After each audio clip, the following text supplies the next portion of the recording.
Of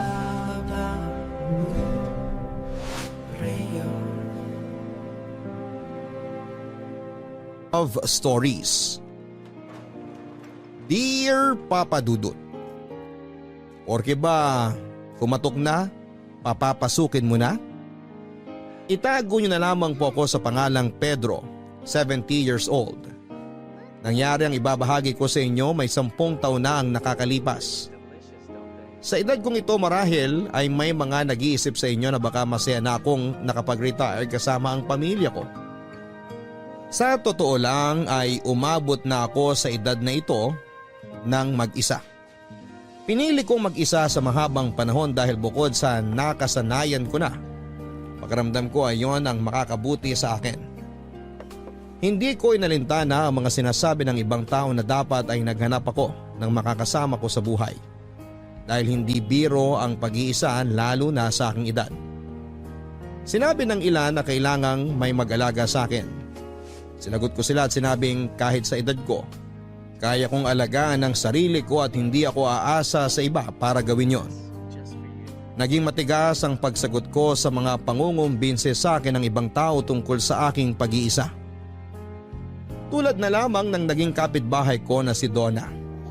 Mas matanda lang ako noon sa kanya ng 5 taon. Nagkaroon siya ng 7 anak sa 3 magkakaibang lalaki. Wala siyang nakarelasyon noong mga panahong kinukonsumi niya ako sa buhay ko. Pero hindi raw siya nawawala ng pag-asa na makajackpot na siya sa susunod niyang makakarelasyon. Uunahan ko na kayo Papa Dudut at mga kabarangay. Hindi naging kami ni Donna kahit mapunta pa tayo sa dulo nitong aking kwento. Gusto ko lang siyang isali sa kwento ko ngayon dahil malaki ang naiambag niya sa buhay ko. At sa panibagong taong kumatok sa aking pintuan. Naalala ko noon isang hapon ng Miyerkules nang sumulpot si Donna para storbohin ako. Nakaupo ako noon sa aking maliit na bakuran at nakaidlip. Kakatapos ko lang noon na magdilig ng mga halaman ko at medyo sumakit ang likuran at tuhod ko. Kaya naman minabuti kong magpahinga pero hindi ko yon nagawa ng maayos. Dahil sa pagdating ni Donna.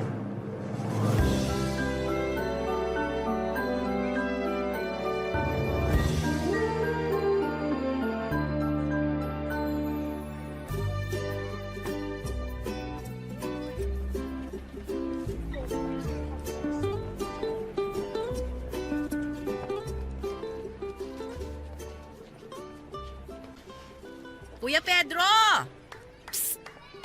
Kuya Pedro! Ano na naman ba, Donna? Nakita mo nagpapahinga ako eh. Ay, akala ko kasi nagpapatan kayo eh. Nagpapatan? Yung ginagawa ng mga kano, yung nagbababad sa araw para medyo umitim. Bakit pa ako magpapaitim eh? Halos kulay-uling na nga ako. Oh, huwag kayong magalit. Nakakagalit kasi ang pang-iistorbo mo. Ang sungit nyo talaga, Kuya Pedro. Hindi naman nagkakalayong edad natin pero kung makakuya ka eh, kala mo laki na agwat ko sa'yo. Ay, ganun ba? Mukha kasing 20 years ang tanda nyo sa akin eh.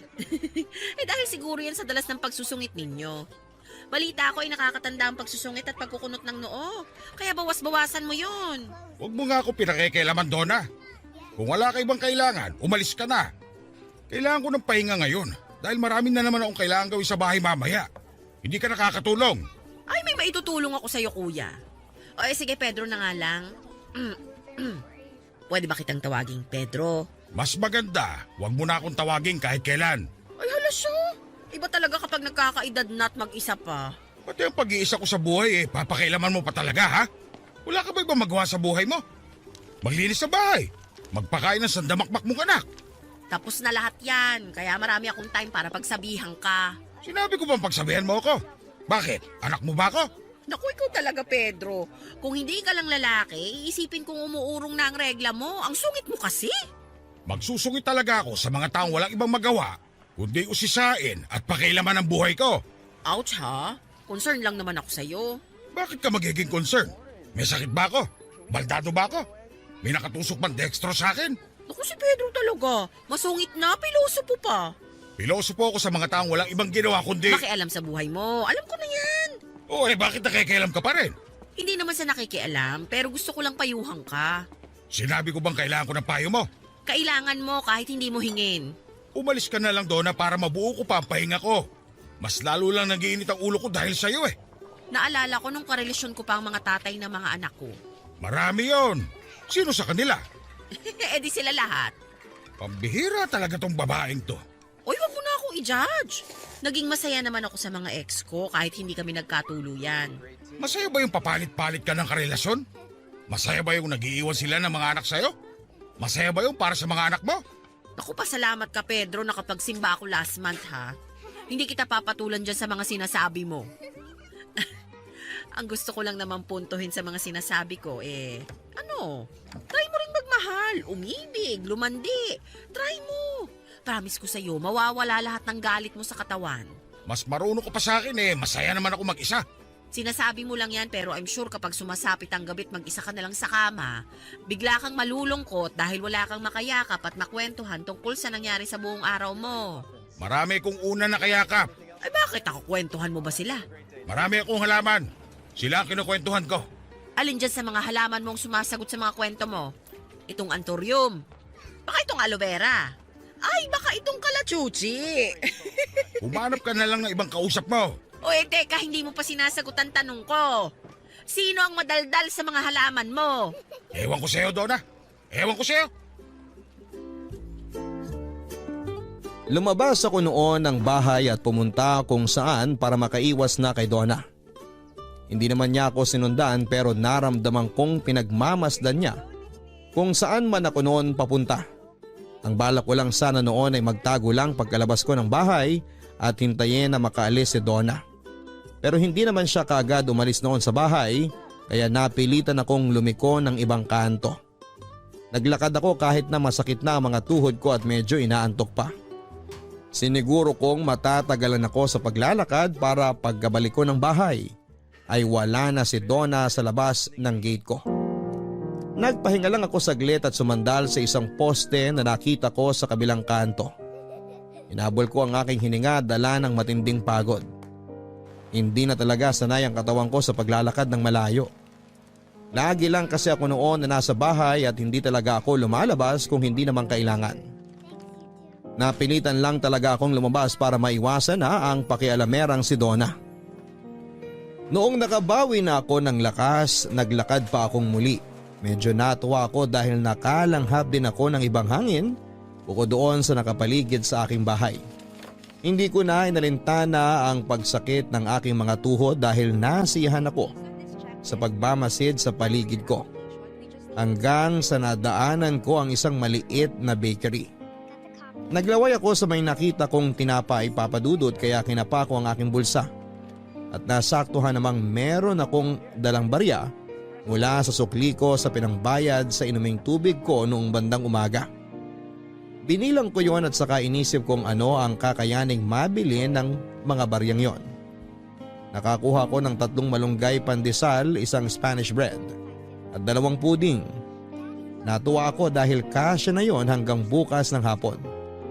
Naglakad na ako pabalik sa bahay matapos iabot sa akin ng tendera ang mga nabili kong tinapay. Hanggang sa napansin kong sumunod sa akin ang isang gusgusing batang babae na tansya ko ay nasa 8 taong gulang lamang noon.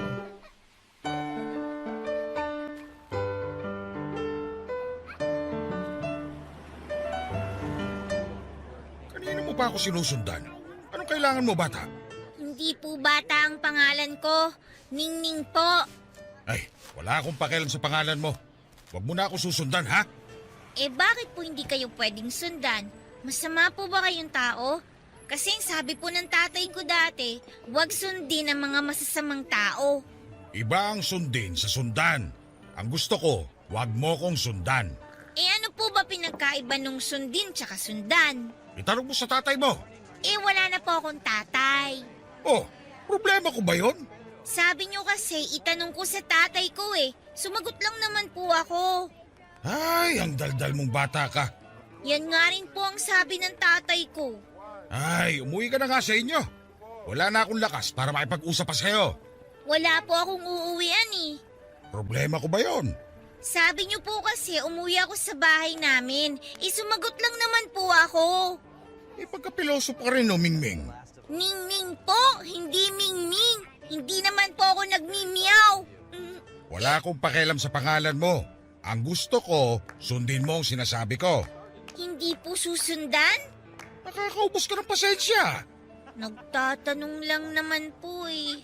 Magtanong ka sa ibang tao, huwag sa akin. Bakit hindi po pwede sa inyo? Hindi po ba kayo tao? Eto na naman tayo. Uuwi na ako. Huwag mo ako susundan, ha? Huwag kayong susundan o huwag kayong susundin? Alin po ba sa dalawa yung gusto nyo? Sundin mo ang sinasabi ko sa'yo. Huwag mo kong sundan. Ang sungit nyo naman po. Ang kulit mo kasi. Makulit po ako pero hindi naman po ako masamang tao. Bakit? May sinabi ba ako na masama ka? Kasi po 'di ba, pwede tayong magalit sa mga masasamang tao. Bakit kayo nagagalit sa akin? Hindi naman po ako masamang tao. Alam mo, subukan mo maghanap ng pwede mong makausap kasi ayoko makipag-usap sa'yo. Bakit naman po? Ayan na naman. Bakit ayan na naman po? Bata, Ning-ning po. Ningning, bibigyan kita ng isang pandesal. Talaga po? Salamat po! Kasi kanina pa po ako nagugutom eh. Kapag nagugutom ka ba nagiging palatanong ka. Hindi naman po. Marami lang po akong tanong kasi marami po akong gustong maintindihan. Hindi lahat ng bagay kailangan mo maintindihan. Kailangan mo lang tanggapin na ganun talaga yon. Po? Ay, kunin mo na lang tong pandesal at umalis ka na, ha? Sige po. Huwag mo ako susundan. Pero susundin ko po kayo? Oo, Pag susundin ko po ang sinabi nyo na huwag kayong susundan po, hindi na ba kayo magsusungit?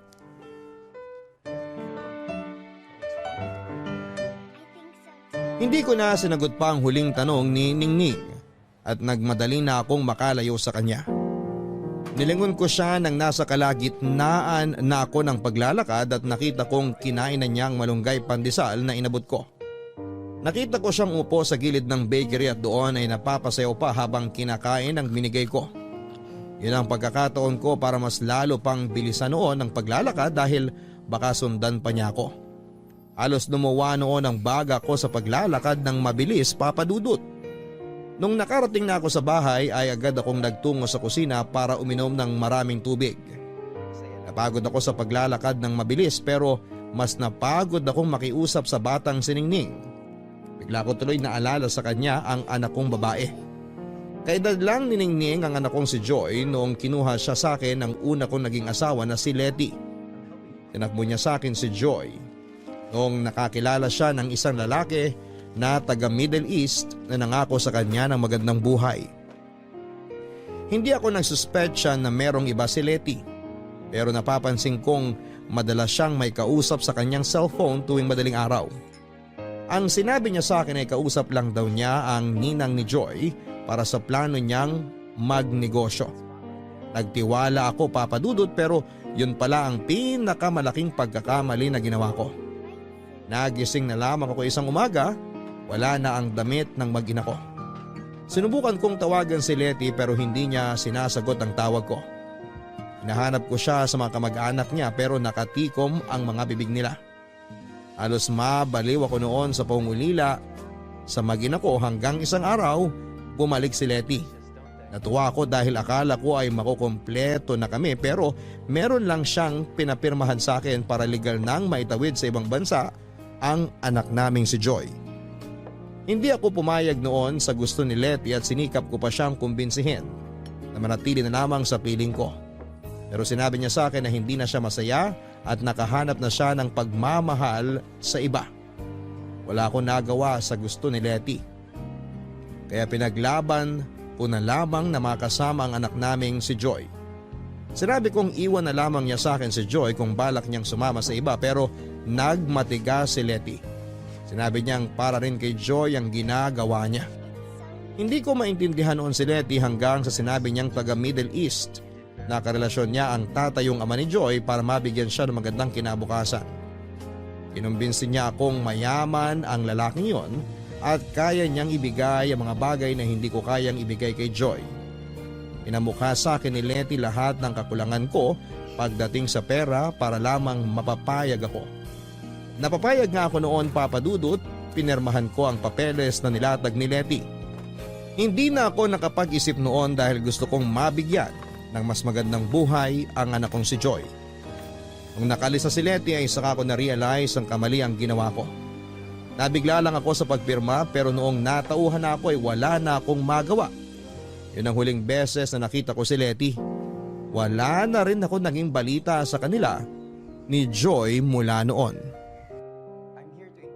Sa paglipas ng mga araw ay nakaramdam ako ng lungkot dahil naalala ko ang anak kong si Joy. Sinisi ko si Ningning dahil doon, Papa Dudut. Sinubukan ko na kasing tanggalin sa alaala ko ang anak kong si Joy dahil nasasaktan lamang ako kapag naaalala ko siya. Nagkulong akong muli sa kwarto ko dahil nawalan ako ng gana na asikasuhin muli ang sarili ko. Saka lang ako lumalabas noon kapag hindi ko na makayanan pa ang labis na gutom. Napabayaan ko na rin ang mga alaga kong halaman pero naririnig kong may mga nagpubuhos ng tubig doon. Sinilip ko mula sa bintana at nakita ko si Donna. Nakita niyang nakasilip ako kaya naman kumaway siya. Agad kong sinara ang bintana ko at saka nagbalik sa pagkakahiga. Inayaan ko na lamang si Donna sa ginawa niya sa mga halaman ko dahil wala akong lakas noon para makipagdiskusyon sa kanya. Kahit aminado akong nag-aalala ako noon sa mga halaman ko, ay hindi ko pa rin kinaya ng katawang kong manumbalik ang sigla at gana ko sa pag-asikaso sa mga yon. Natapos lamang ang pagmumukmuk ko noong dumaan ang nag-aabot ng mga bill ko sa kuryente at tubig. Nung nakalabas na ako ulit, saka ko binigyan ng pansin ng mga halaman kong halos malunod na rin dahil sa dami ng mga pinangdilig ni Donna. Napailing na lamang ako at saka kinuha ang mga kailangan ko para ayusin ang mga halaman ko. Na-enjoy ko ang pag-aayos ng mga halaman kaya hindi ko na napansin na may nakatingin na sa akin habang ginagawa ang trabaho ko. Noong tumayo ako para kumuha ng dagdag na lupa sa kabilang side ng bakuran ko, ay nakita ko si Ningning. Parehas pa rin ang suot niya noon. Ilaw na oversized t-shirt ng mukhang bestida niya yon dahil lumagpas na hanggang sa sakong niya. Padungis pa rin si Ningning noon at walang sapin ang mga paa niya. Napailing na lamang ako dahil alam kong mangungulit na naman siya. Nangyari nga ang iniisip ko.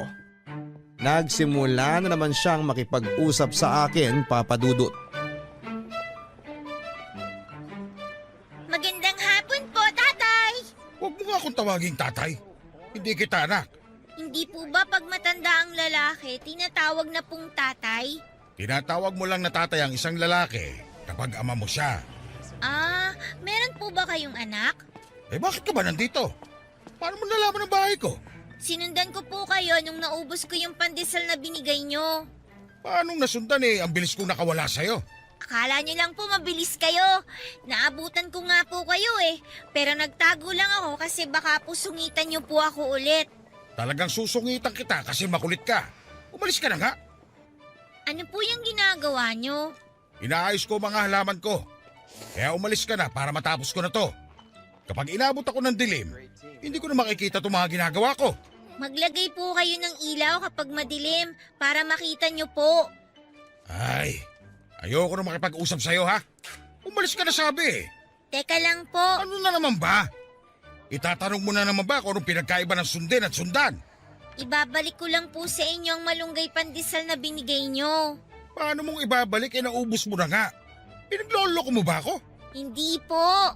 Bumili po ako. Andito nga po sa bulsa ko Ito po Kainin mo na lang yan para mabawasan ang kadaldalan mo. Ibabalik ko lang po sa inyo tong pandesal. Hindi ibabalik, ibibigay. Pag ibabalik, ibig sabihin, hiniram lang. Bakit? Yun bang eksaktong pandesal na binigay ko sa inyo nung nakaraan ang ibabalik mo? Hindi naman, di ba? Ibang pandesal na yan, di ba? Naiintindihan mo ba? Hindi po. Ay, ang hirap mong kausap. Kayo nga pong mahirap kausap Gusto ko lang naman pong ibalik tong pandesal sa inyo. Wala ka na ngang ibabalik kasi naubos mo na yung pandesal na binigay ko sa'yo dati. Ibang pandesal na yung hawak mo. Parehas po kasi ng sukat, kulay, amoy, at lambot ng pandesal na binigay nyo tong pandesal na nabili ko. Pero magkaiba pa rin yon. Natagalan po ako sa pagpili ng pandesal na katulad nung inabot ninyo. Tiningnan ko pong mabuti kung alin din yung kaparehas ng pandesal na binigay nyo eh. Wala ka nang mahahanap na katulad ng pandesal na binigay ko sa'yo dahil nag-iisa lang yon at naubos mo na. Kaya nga wala ka nang maibabalik sa akin, di ba? Naintindihan mo na. Hindi pa rin po.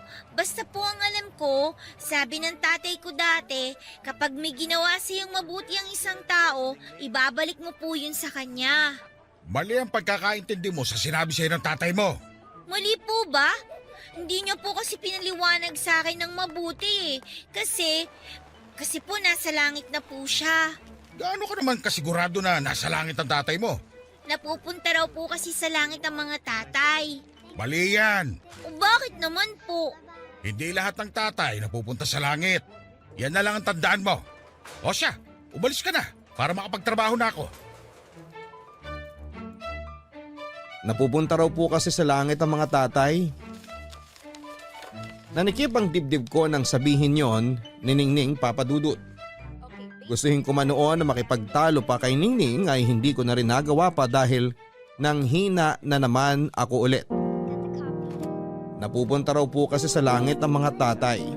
Paulit-ulit na naglalaro sa isipan ko ang linyang ito ni Ningning. Isa akong tatay pero sigurado ako noon na hindi ako mapupunta sa langit. Ni makasilip sa gate na ginawa ng Diyos, papasok sa kaharian niya ay imposible ko noon na magawa. Hindi ako naging mabuting ama hindi lang sa anak kong si Joy kundi sa isa ko pang anak na si Ira. Si Ira ang naging bunga ng pagmamahalan namin ni Mercy, ang pangalawa kong naging karelasyon. Natagalan bago ko sumubok ulit na magmahal after kong iwan ni Letty, Papa Dudut. Noong nakilala ko si Mercy ay sinubukan ko siyang iwasan dala ng takot na baka mawala rin siya tulad ni Letty at Joy. Kaya naman kahit nararamdamang kung gusto ko na si Mercy ay nagpigil ako. Pero talagang naging mapilit si Mercy na makilala ko at doon ay nagpaubaya na ako sa kanya. Muli akong sumugal na magmahal sa piling ni Mercy at hindi ko naman yon pinagsisihan. Pinaramdam ni Mercy sa akin na ako lamang ang mamahalin niya sa hirap man o sa ginhawa. Hindi ko siya noon magawang pakasalan dahil kasal pa ako noon kay Letty pero inintindi niya yon. Para sa kanya ay sapat na noon na magkasama kaming dalawa hanggang sa aming pagtanda. Pero hindi yun nangyari, Papa Dudut, dahil sa isang trahedyang sumira ng lahat sa akin. Umuwi ako noon ng probinsya para bisitahin ang kapatid kong nagkasakit. Iniwan ko ang mag-ina kong sina Mercy at Ira sa dati naming bahay. Isa yung malaking pagkakamali sa akin noon, Papa Dudut. Nakiusap sa akin sina Mercy na sumama na lamang sa pag-uwi ko sa probinsya pero tumanggi ako dahil sabi kong balikan lang naman ako, Papa Dudut. Sinabi ko rin na kailangang may magbantay sa bahay. Hindi ko na naisip noon na ang mag-ina ko ang kailangang mabantayan mula sa mga masasamang loob. Nalaman ko na lamang pagka-uwi ko na pinatay ang mag-ina ko ng 3 lalaking nanloob sa bahay namin. Andito ka na naman, bata ka. Kahapon lang andito ka na. Tapos ngayon. Ningning na lang po ang itawag niyo sa akin. Kayo po, anong itatawag ko sa inyo? Wala kang dapat itawag sa akin dahil hindi kita kilala. Ako nga po si Ningning. Ano na naman ba kailangan mo? Wala na po kasi akong mapupuntahan eh. Nalibot ko na lahat dito. Lumibot ka ulit. Pero umiwas ka rito sa bahay ko. Gusto ko po kasi kayong makausap eh. Ayaw kitang kausap. Marami akong ginagawa. Nakaupo lang naman po kayo tapos nagpapaypay. Nagpapahinga lang ako. Pambuelo ko ito sa dami ng kailangan kong trabahuhin mamaya. Mamaya pa naman po pala yung trabaho nyo. Baka po pwedeng magkwentuhan muna tayo. Kahit ako na lang po yung magpaypay sa inyo para hindi kayo mapagod. Ano ba magkwentuhan? Umarap ka nga ng mga kaedad mo. Doon ka makapagkwentuhan, hindi sa akin. Gusto ko po kayong kausap kasi natututo po ako sa inyo eh. Wala ka matututunan sa akin. Umalis ka na. Meron po! Sabi niyo nga hindi lahat ng tatay napupunta sa langit. Yun lang ang paniniwala ko. Ay, asan ba ang nanay mo? Hindi ko na po nakilala ang nanay ko eh. Iniwan daw po ako sa tatay ko nung baby pa lang ako. Sinabi ba ng tatay mo yan? Hindi po. Yun po yung naging asawa po ni tatay. Stepmother mo? Yun po bang tawag dun? Kapag di mo nanay ang kinakasama ng tatay mo, stepmother ang tawag doon. Stepmother? Asan ang stepmother mo? Bakit hinahayaan kanyang gumala sa ganyang itsura mo, ha? Hindi ko na po alam eh. Paano hindi mo alam? Nung nilibing po kasi si tatay, sumakay kami ng bus. Tapos iniwan niya po ako sa kalye. Ano? Ba't yung ginawa yun sa'yo? Eh sabi po kasi niya, para raw po akong pusang kalye. Mabubuhay daw po kahit mag-isa ko lang. Kalokohan. Totoo po yun. Nabuhay naman po ako eh. Tsaka po sabi niya po, kapag niligaw niya ako, may makakahanap po sa akin. Aampunin daw po ako tsaka mamahalin. Parang yung dati kong pusa na napulot namin ng tatay ko. Tao ka. Hindi ka pusa para iligaw. Ay. Okay, kumain ka na ba? Mamaya pa po kapag gabi na, may nag-iiwan po ng pagkain dun sa paradahan ng jeep eh. Aabangan ko lang po yun. Bubuksan ko ang gate. Papapasukin niyo na po ako sa bahay niyo? Hanggang dito ka lang sa bakuran ko, ha? Hindi ka pwede pumasok sa loob ng bahay dahil ang dumi mo. Dito ka kakain. Kayo na po magpapakain sa akin? Ngayon lang to. Sa susunod, bumaya ka ulit sa mga pusa na naghahanap ng pagkain sa kalye. Naiintindihan mo? Nagpainit ako ng tubig para sa instant noodles na pinakain ko kay Ningning. Pinagtimpla ko rin siya ng gatas at inabutan ng isang basong tubig. Binigyan ko rin siya ng chocolate na panghimagas niya at natuwa siya. Binulsa niya yon para may kainin daw siya kinabukasan. Niyaan ko siyang manatili sa bakuran ko dahil paggabi na rin noon. Aminado ako natakot ako na baka sa kakagala niya ay may makasalubong siyang masamang tao. Kaya naglabas ako ng unan at kumot at nilatagan siya ng karton para pagtulugan sa ibaba ng bahay ko. Nagpasalamat naman siya sa akin at sinabing mabuti raw akong tao. Pagkagising ko kinabukasan ay nakita ko siyang nagpupulot ng mga tuyong dahon para itapon sa basurahan. Pinagluto ko siya ng itlog at corned beef para makapag-almusal na siya. Iniling niyang sabayan ko siyang kumain dahil meron pa raw siyang gustong itanong. Napilitan akong samahan siyang mag-almusal at sagutin lahat ng mga tanong niya sa akin. Sa paglipas ng mga araw ay nasanay na akong kasama si Ningning. Tinulungan niya ako magayos ng hardin at siya na rin ang kumukuha at nag-aabot ng mga bill ko sa kuryente at tubig. Hanggang isang araw ay pinapasok ko na siya sa loob ng bahay ko. Nagtiwala na ako sa kanya at binigyan siya ng matutulugan niya sa sala. Isang araw ay nagising na lamang akong katabi na si Ningning sa aking higaan dahil natakot daw siya sa sala. Niyaan ko siyang makitulog sa aking pansamantala hanggang ang pansamantala na yon ay naging araw-araw na. Isang araw ay naging parang anak ko na si Ningning. Isang araw ay naging parang ama na ako kay Ningning. Isang araw ay para kaming naging isang pamilya. Isang araw ay nagising na lamang ako na masaya sa piling niya. Malaki ang naging pagbabago sa buhay ko mula nang dumating si Ningning, Papa Dudut. Nabawasan na ang pagiging masungit ko at nakakangiti na rin ako. Bukod sa sarili ko ay natuto na rin akong umasikaso ng iba. Inalagaan ko si Ningning na parang sarili ko ng anak.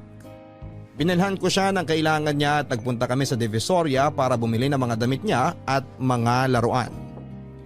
Nahiya pa nga siyang magpabili sa akin dahil baka raw ilista kong utang niya. Hindi raw siya makakabayad dahil wala siyang trabaho. Napaka-inosente lagi ng mga naging sagot niya sa mga sinasabi ko dati kaya lalo akong natuwa sa kanya. Nagniningning ang bahay kong halos magdilim na noon dahil sa kawalan ko ng ganang mabuhay. Binigyan ni Ningning ng liwanag ang napupundi kong buhay, Papa Dudut. Napansin niyo ni Donna nang minsang mapadaan siya para kumustahin ako. At tulad ng dati hindi naman napigilan ni Donna ang mag-usisa sa nangyayari sa akin. Nasa bakuran kami ni Ningning noon, nagsisiesta. Pinilahan ko siya ng maliit niyang upuan para makatabi ko siya habang umiidlip sa bakuran. Lahat ng ginagawa ko noon ay ginagawa niya. Nung kumuha ako ng patungan ng paa sa kusina ay kumuha na rin siya ng para sa kanya. Nanguha ko ng dyaryo na pantakip sa mukha ko noon para hindi masilaw sa liwanag. Kumuha din siya ng para sa kanya. Napailing na lamang ako sa panggagaya ni Ningning sa akin, Papa Dudut. Naalala ko tuloy sa kanya si Joy, ang una kong anak. Lagi akong ginagaya ni Joy sa lahat ng gagawin ko dahil ang sabi niya, paglaki niya ay gusto niya maging katulad ko. Nung tinanong ko kung ano ang ibig niyang sabihin, Papa Dudut, ang sinagot niya ay gusto raw niyang maging mabuting magulang tulad ko. Kaya gusto niyang gayahin ako. Kapag naaalala ko yon ay meron pa rin kirot sa puso ko dahil hindi ko napatunayan sa huli na mabuti akong magulang sa kanya. Dahil hinayaan ko siyang mailayo sa akin kapalit ng mas marangyang buhay sa piling ng ibang tao.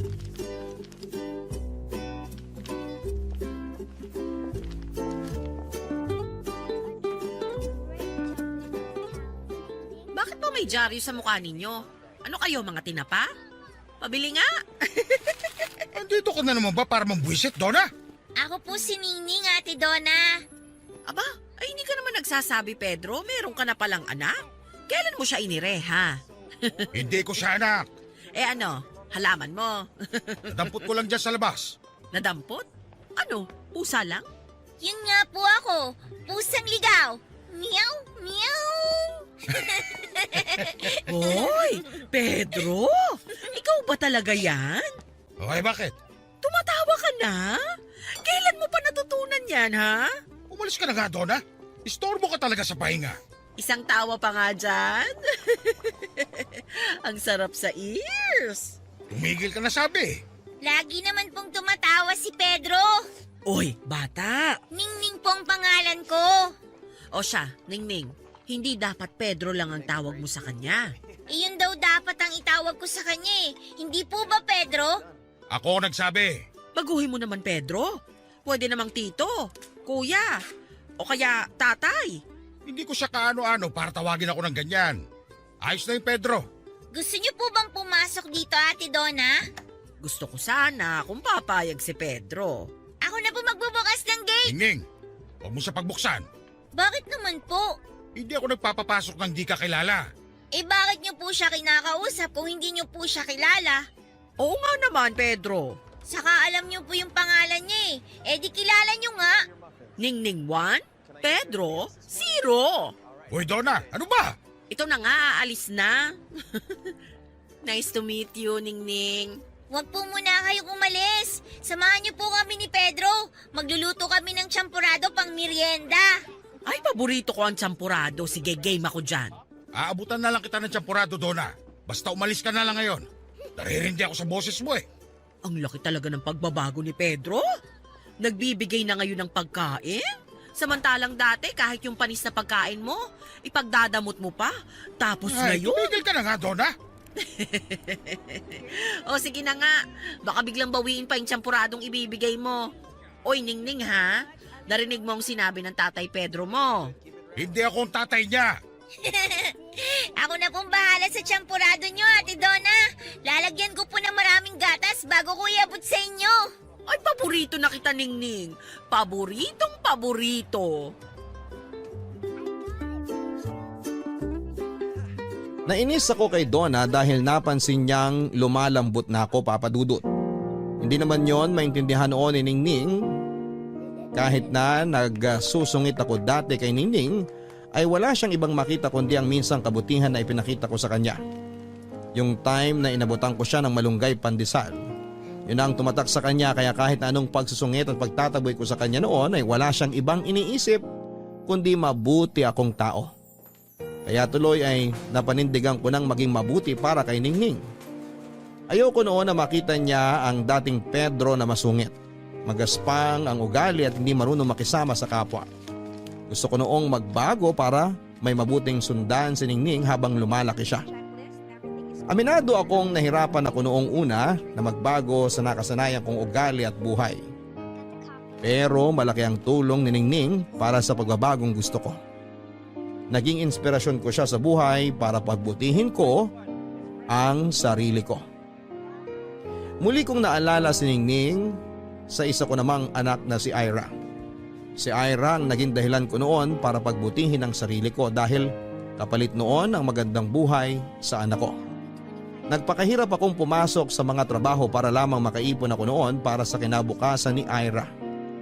Alam ko kasi noon na naging issue sa una kong asawa na si Letty na hindi ko maibigay ang magandang kinabukasan sa anak kong si Joy dahil maliit lang ang kinikita ko noon. Kaya naman sinubsob ko ang sarili ko sa pagtatrabaho nang maging anak ko na si Ira. Natakot din kasi ako na baka makita rin ni Mercy ang kahirapan ko at gawin niya yung basihan para iwanan ako. Alam kong sinabi na niya na hindi importante kung may pera ako o wala, pero alam kong darating ang panahon na magiging issue sa amin ang pera tulad ng nangyari sa amin ni Letty. Kaya bago pa man kami umabot ni Mercy sa ganon ay sinigurado kong magkakaroon ako ng maraming pera para mabuhay ko silang mag-ina. Nagkapera naman ako, Papa Dudut, pero nawala pa rin sina Mercy at Ira sa akin. Nawala sila dahil sa mga taong halangang kaluluwang nanlimas ng mga pinaghirapan kong ipunin para sa mag-ina ko.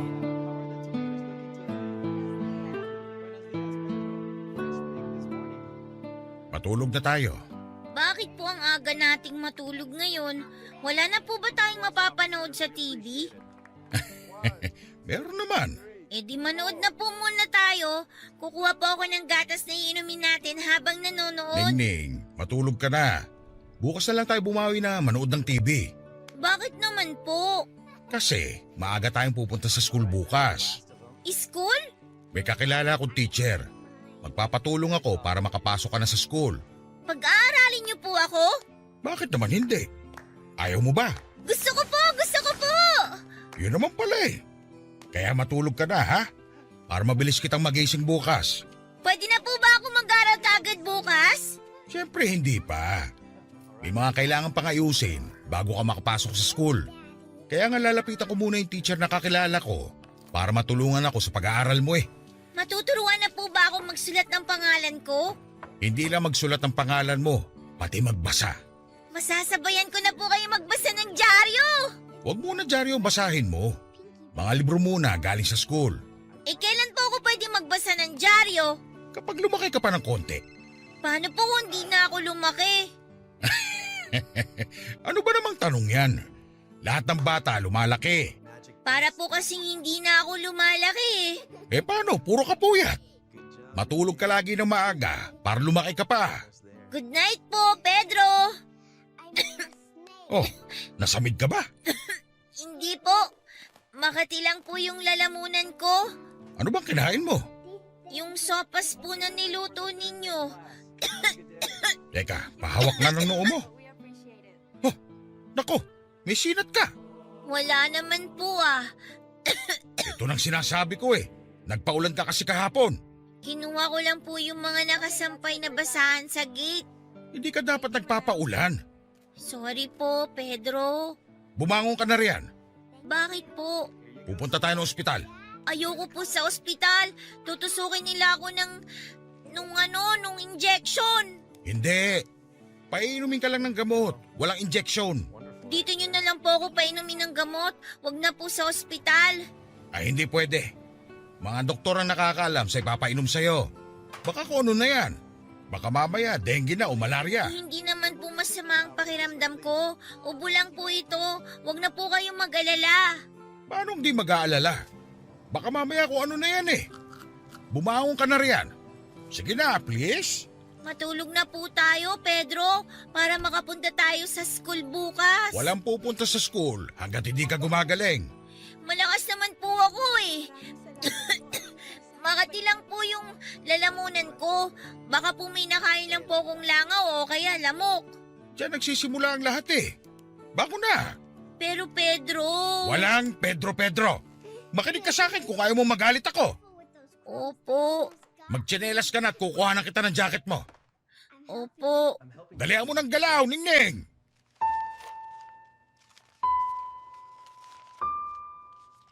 Hindi ko sinasadyang masigawan noon si Ningning pero natakot lamang ako sa sinat niya. Agad ko siyang dinala sa ospital para magpatingin. Wala na akong pakialam noon kung magkano ang gagastusin ko. Ang importante sa akin ay gumaling si Ningning at walang mangyaring hindi maganda sa kanya. Nang nasa ospital na kami ay doon ko nalaman na sinat lang talaga at walang kahit na anong problema sa kanya, Papa Dudut.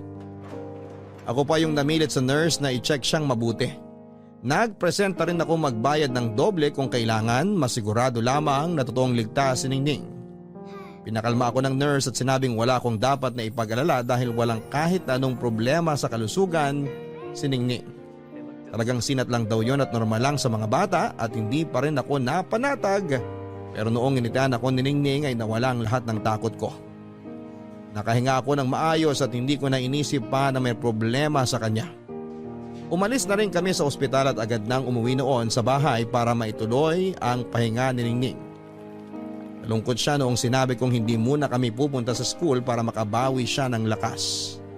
Nangako naman ako sa kanya na oras na gumaling siya ay pupunta kami kaagad sa school para makapag-aral siya. Napraning ako, Papa Dudut, dahil sa kalagayan ni Ningning ay bigla ko naalala noong mga bata pa lamang kami noong isang kapatid ko. Namatay ang bunso kong kapatid noong 12 years old pa lamang ako noon. Baby pa noon ang kapatid ko at pinagkatiwala siya sa akin ng mga magulang ko dahil kailangan nilang puntahan ang isa kong kapatid sa school dahil napaaway sa klase niya. Wala naman naging problema sa pagbabantay ng kapatid ko.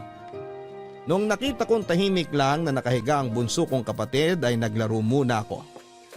Noong binalikan ko siya ay tahimik pa rin at nakatulala sa kisame. Inayaan ko lang kahit medyo iba na ang pakiramdam ko. Nakaidlip pa ako sa bandang paanan ng kama habang binabantayan si bunso. At nagising na lamang ako sa sigaw ng nanay ko. Nangitim na ang mukha ni bunso pero gising pa rin siya ngunit hindi gumagalaw. Agad na tinakbo ng mga magulang ko sa ospital ang bunso namin pero nasa kalagitnaan pa lamang sila ng biyahe ay pumikit na ang mga mata ni bunso. At yun ang huling beses na nakasama namin siya, Papa Dudut. Inako ko ang sisi ng mga magulang ko dahil sa nangyari. Bago ang pagtingin nila sa akin at nawala ng tiwala hanggang sa dulo ng kanilang hininga. Kaya pinangako ko sa sarili ko na lahat ng mahal ko sa buhay ay di mawawala sa mundong ito nang hindi ko inaalagaan at hindi ko pinaglalaban.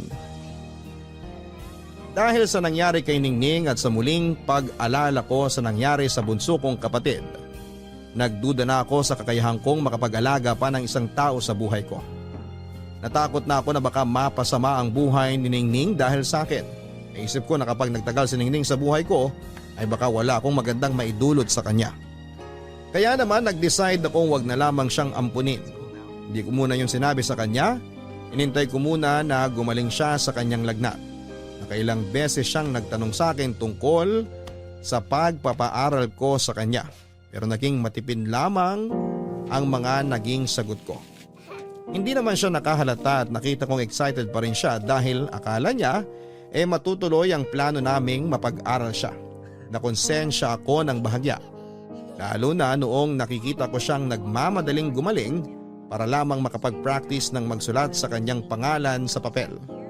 Mas lalo tuloy akong nahirapan noon dahil hindi ko kayang sirain ang kagustuhan niyang makapag-aral.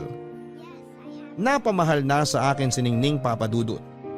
Kaya kahit gusto ko noon na makasama pa siya ay hindi ko pa rin yon pinili dahil alam kong mas mapapabuti siya sa iba. Naisip kong hanapin ang stepmother niya o kaya ay kahit na sinong kamag-anak niya para kunin na siya. Ayoko na noon na magkaroon pa ng isang inaalala at panibagong responsibilidad. Natakot ako na baka hindi ko siya maalagaan ng sapat at iyon pa ang maging dahilan para mawala siya ng maaga sa mundong ito. Kung hindi lang talaga sa mga pinagdaanan ko dati sa mga mahal ko sa buhay, baka pwede pa akong sumugal kay Ningning. Pero dahil sa lalim ng trauma na dinulot ng nakaraan sa akin ay hindi ko na nakikita ang sarili kong magagawa pang magmahal ng isa pang individual. Nung tuluyan ng gumaling si Ningning ay sumunod kong inasikaso ang pagpapaubaya sa kanya sa mga kamag-anak niya. Doon ko na binalak sabihin sa kanya ang totoong mangyayari. Ngiti ka ng konti lang, tapos tingin ka rito sa camera ha? Pwede po ba ako magpa-cute sa picture? Pwede ko po bang itaas tong kamay ko? Hindi, yung normal lang. Para nagpapapicture sa ID. Ano po yung ID? Basta sumunod ka na lang sa sasabihin ko ha? Ipitin mo sa tenga mo yung buhok mo para makita yung mukha mo. Malaki po tenga ko eh. Hindi po maganda sa picture. Hayaan mo na kung hindi ka maganda sa picture. Basta malinaw yung picture. Dali na! Para po ba saan yung picture? O yung bangs mo, hawiin mo ng konti. Natatakpan ang mata mo eh. Itatali ko na lang po yung bangs ko. Saglit lang po ha. Kukunin ko lang po sa bag yung tali. Huwag na, Ningning. Kailangan na kita mapicturan para mapaprint ko na to. Baka magsara na yung printing shop eh. Gagamitin ko po ba yun sa school? Pwede po bang mag-lipstick ako parang si Ate Donna? Para po maganda po ako. Hindi na kailangan. Bawal po ba sa school ang lipstick? Hindi naman kasi to gagamitin sa school.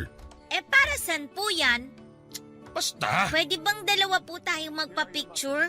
Ilalagay ko po sa bulsa ko palagi. Hindi na kailangan. Ikaw lang dapat ang mapicturan ngayon. Eh bakit ako lang po? Ang dami mo namang tanong, Ningning eh. Gusto ko lang naman pong malaman. Gusto mo malaman? O sige. Kailangan kita mapicturan para mahanap ko na mga kamag-anak mo. Bakit niyo po hahanapin mga kamag-anak ko? Aampunin niyo na rin po ba sila dito? Kasi ibabalik na kita sa kanila. Bakit niyo po ako ibabalik sa kanila? Ayaw niyo na po ba sa akin? Hindi na kita kayang alagaan. Sarili ko nga hindi ko maasikaso, ikaw pa kaya? Ibabalik niyo po ba ako dahil hindi ako naguhugas ng paa bago matulog? O dahil po ba laging baliktad ang tsinelas ko? Hindi yun ang dahilan. Uubusin ko na po yung gulay na pinapakain niyo sa akin. Inom na rin po ako palagi ng maraming tubig. Kailangan mo na nga bumalik sa totoo mong pamilya. Ayaw niyo na po ba ako maging pamilya niyo? Ay, bata ka pa. Hindi mo maiintindihan. Pag lumaki ka na, mauunawa mo itong ginagawa ko para sa'yo. Pag matutulog po ako sa hapon, lalaki na po ako agad, di ba? Hintayin niyo na lang po ako lumaki. Hindi ka pwedeng lumaki sa poder ko. Ay, Ningning. Gusto ko mang ipaliwanag sa'yo lahat, pero hindi mo talaga maiintindihan. Kapag nag-school po ako, Pedro, maiintindihan na po kita. Kasi sabi ni Ate Donna, magigising daw yung utak ko sa school. Tatalino daw po ako. Yung totoong pamilya mo na lang magpapaaral sa'yo. Eh pero... Ningning naman! Ang tigas talaga ng ulo mo. Ngayon nagsisisi na ako bakit pa kita pinapasok dito sa bahay ko eh. Sakit ka lang ng ulo. Pedro! Umayos ka na ng tayo para mapicturean na kita. Para matapos na to. Dali mo! Pedro! Ano? Ayaw niyo na ba ako maging anak?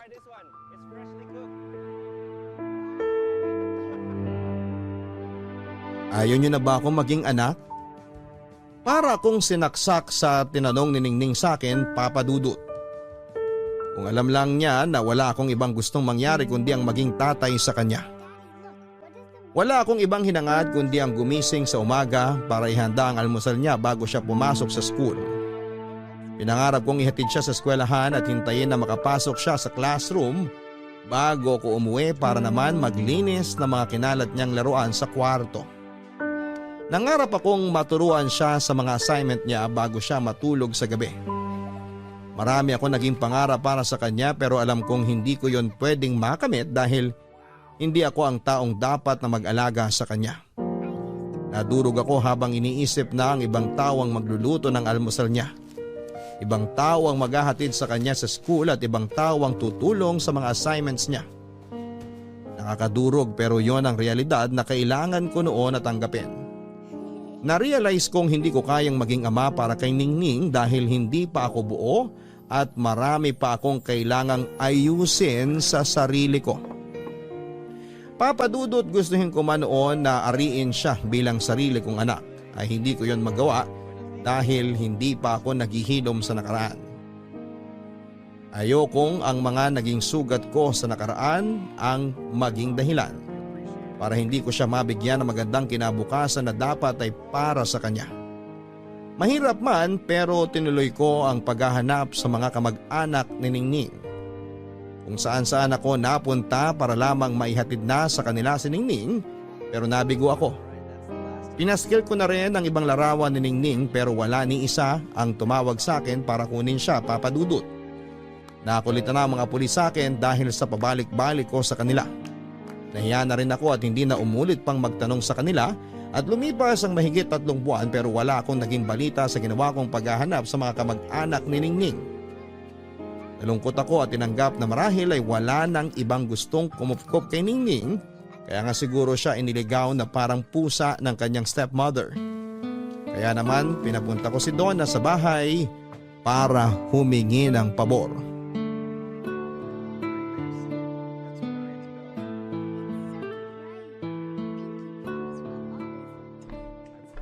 Wow! Ang ganda pala ng loob ng bahay mo, Pedro. Yayamanin.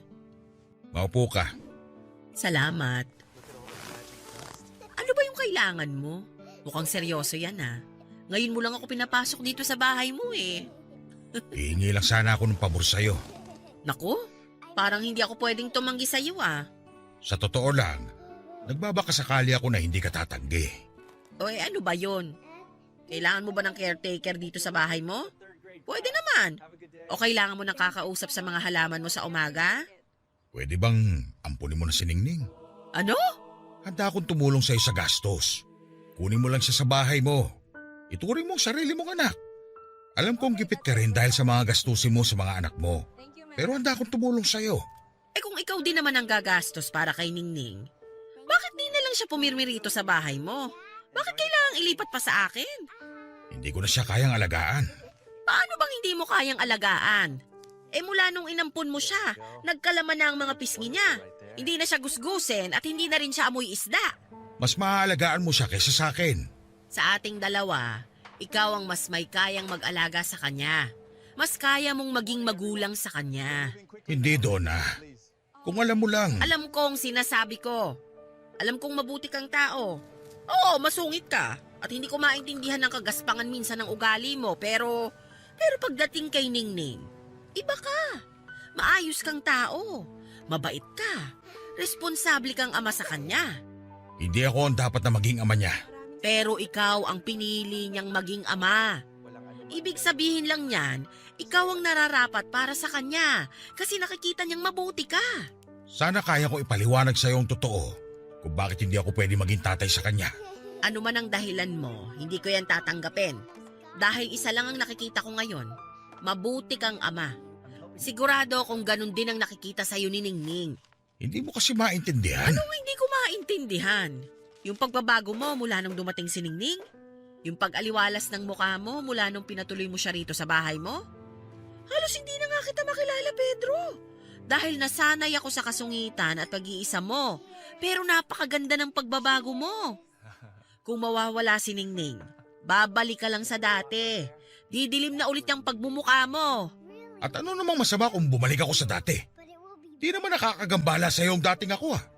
Ano naman ngayon kung maging masungit at bumalik ako sa pag-iisa? Magiging sagabal ba yun sa buhay mo? Hindi, pero alam kong makakasira yun sa'yo. Alam kong masaya ka na sa lagay mo ngayon.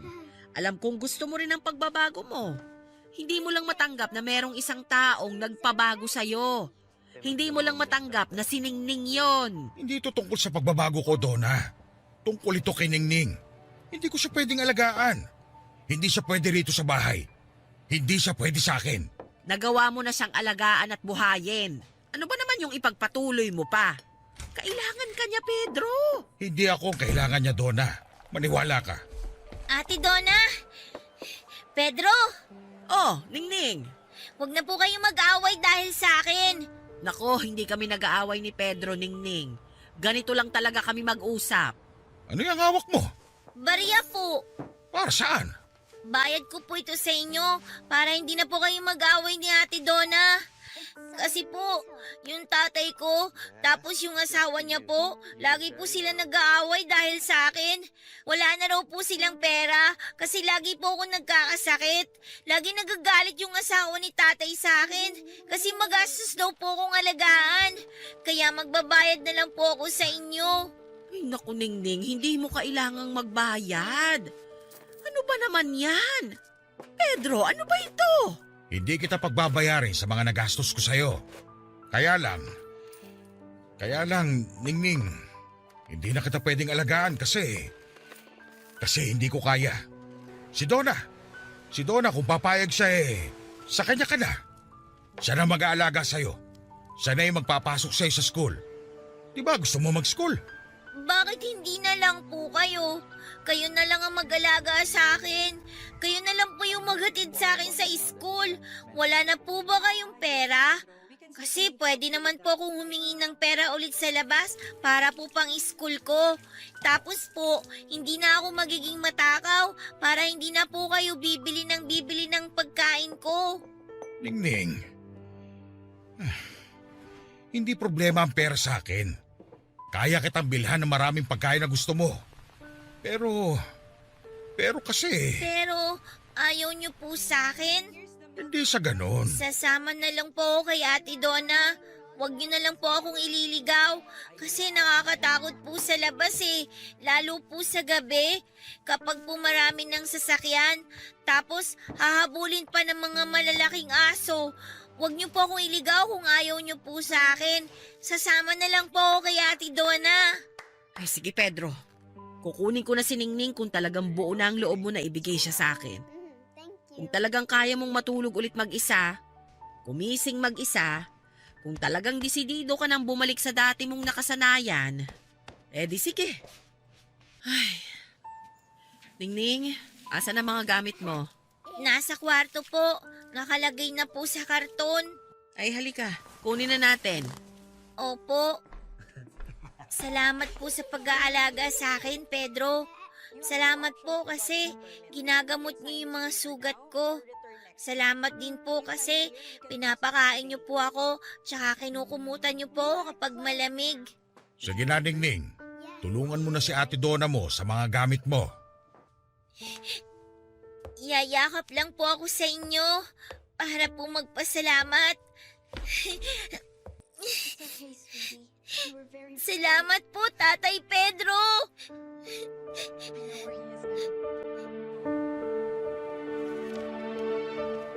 Tatay Pedro, napakagaang pakinggan. Tinawag ako ni Ningning na tatay at doon ako tuluyang nagiba, Papa Dudut. Nawala lahat ng pagpapanggap kong matapang ako. Mas nakaramdam ako ng takot dahil nagustuhan ko ang pakiramdam na tawaging tatay. Naisip kong hindi ako yon. Matagal akong natakot na muling maging tatay dahil 2 bata na ang hindi ko naalagaan ng wasto. Pero noong niyakap ako ni Ningning at tinawag akong tatay, yung takot ay andun pa rin pero tinulak ako ng takot na yon para mas makita ng malinaw na handa na ako. Handa na akong maging tatay muli. Ang takot na naramdaman ko ang nagpamulat sa akin ng ganon talaga kapag magulang ka. Laging may takot na hindi mo magampanan ang iyong responsibilidad pero ang takot na yon ang siyang magtutulak sa iyo para mas pagbutihan pa. Niyakap kong pabalik si Ningning at doon ay tuluyan na akong napaiyak. Doon ko naramdaman na mas takot akong mawala siya kesa sa takot kong hindi siya maalagaan ng tama. Hindi ko na siya pinakawalan pa noon, Papa Dudut. Ako nang naging tatay ni Ningning mula nung araw na yon. At hindi ko yon pinagsisihan hanggang sa dulo ng hininga ni Ningning. Makalipas lamang ng 5 taon, Papa Dudut, ay binawi na ng Diyos si Ningning sa akin. May matagal na palang karamdaman noon si Ningning kaya siya nagawang iligaw ng kanyang stepmother. Isang malaking himala na nga lang na nabuhay pa siya ng 5 taon pagkatapos mag-cruise ng aming landas. Ayon na rin sa mga doktor na nakausap ko, marahil ay isa yung himala pero sa akin, yun ay dala ng pagmamahal. Pagmamahal ko ang nagdagdag sa buhay niya. Sa ngayon ay pinagpapatuloy ko ang buhay, Papa Dudut, kahit nawala siya. Lagi akong naglilibot sa mga kalye para magpakain ng mga batang wala ng magulang. Yun ang naging paraan ko para alalahanin ang naging buhay ni Ningning. Hindi na ako nakaramdam pa ng takot, Papa Dudut, kung meron man ulit na kumatok sa buhay ko para makasama ko. Hindi ko na siya pagdadamutan muli ng atensyon. Yun ang itinuro sa akin ni Ningning at hindi na ako takot na magpapasok muli sa buhay ko dahil ang kapalit naman noon ay ang kasiyahan kahit alam kong panandalian lamang. Hanggang dito na lamang po ang aking liham. Ako ang inyong kabarangay forever, Pedro. Lahat tayo ay merong kinakatakutan. Ang ilan sa atin takot na mag-isa.